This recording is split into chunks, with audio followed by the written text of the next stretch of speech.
上一集我们讲到要戒除手机成瘾的欲，为什么要戒？因为这是一个陷阱，科技公司就想让我们上瘾。有人说，我知道我有手机瘾，但这些 App 是免费的，是我知道的最便宜的休闲娱乐，为什么要戒？天底下哪有免费的午餐？你觉得这个最便宜，那你可能不知道，中国几大网络平台去年的广告收入就有几万亿。这些 App 是免费的，但众所周知，你不是平台真正的客户，你是被销售的商品，真正的客户是广告主。科技公司负责研究你的喜好、你的隐私，然后针对性的给你展示广告，再把广告位卖给广告金主。广告收入就是这么来的。中国手游今年上半年的销售收入是1075亿，头部直播带货销售额哪为一场不上亿？所以又是谁在冲动消费，谁在买单呢？即使你不冲动消费，那你每天花几个小时在手机上，这个时间你完全可以用来陪家人、孩子，可以用来学习，而你在辛辛苦苦为他们赚钱，被洗脑。查查你的银行卡，他们给你发工资了吗？你的时间怎么用，这辈子怎么过，你自己决定。如果仅仅是娱乐，那还不至于要戒。那手机成瘾有什么危害呢？第一个危害，注意力分散。手机在不断打断我们的学习和工作，神经是可塑的，这在持续降低人类的专注力。我们以为自己可以一心多用，是的，我们是可以一边听音乐一边工作，但涉及到认知和决策时，大脑必须集中精力处理一件事儿。当你一边看着视频，一边想着自己的工作，大脑必然会过滤很多信息。当我们同时做多个任务时，那只是注意力在快速切换。很多人可以一边玩游戏，一边和好友聊天，还可以看电视节目，并且通过其他社交媒体和好友聊天。他们觉得自己可以一心多用，实际上他们在忽略很多他们自认为不重要的信息。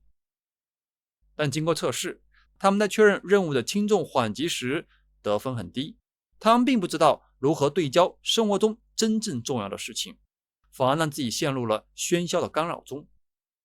如果这样的状态一直持续，会让人感觉疲惫，而且会产生无谓的压力，变得脆弱，注意力不集中，易怒，经常做出错误的决定。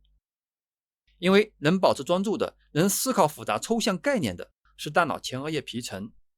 但如果你让前额叶皮层持续做出大量决定，就会引发决策疲劳。简单来说，就是大脑过载了，注意力就容易涣散。第二个危害，失去自主权。为什么手机成瘾会失去自主权呢？科技公司把握了激发多巴胺的密码，多巴胺激发人的渴望。手机激发多巴胺的手段和赌博上瘾是完全一样的。你发布的每条信息能不能得到点赞和评论，有很大的不确定性。人是社交动物，都希望得到别人的认可，这是基因上带着的。你得到越多人的认可，在现实中得到了支持的可能性就越大。当你得到认可的时候，你会觉得哇，好棒，我需要更多。当你没有得到的时候，你会想，这次我运气差一点，下一次我就能得到了。有时候能，有时候不能得到认可，结果不可预期，这反而会让人玩得更多，更容易上瘾。这套路和老虎机是一样的。同时，内容推送也是同样的套路。大数据时刻在对每位用户的喜好进行侦测和对比。你的点击率、完播率、点赞、转发的数据，你的喜好都被一一记录。即使你看腻了，但有大量的数据流、无尽的视频数量，你只要持续滑动手指，偶尔会有一两个击中你，会让你觉得哇，这个好，多巴胺水平在上升。但看完之后，多巴胺水平又开始下降，这促使你继续刷更多，直到下一个让你心动的内容。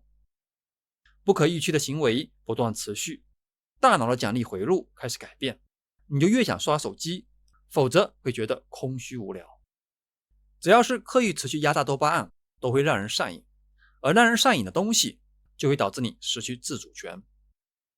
第三个危害，损害人际关系。我们使用手机安装这些 App， 目的是为了得到快乐，逃避痛苦。我们希望通过 App 认识更多人，但实际上呢，手机真的增加我们和朋友们的联系了吗？当然，数据显示，使用社交媒体越多，我们就越不快乐。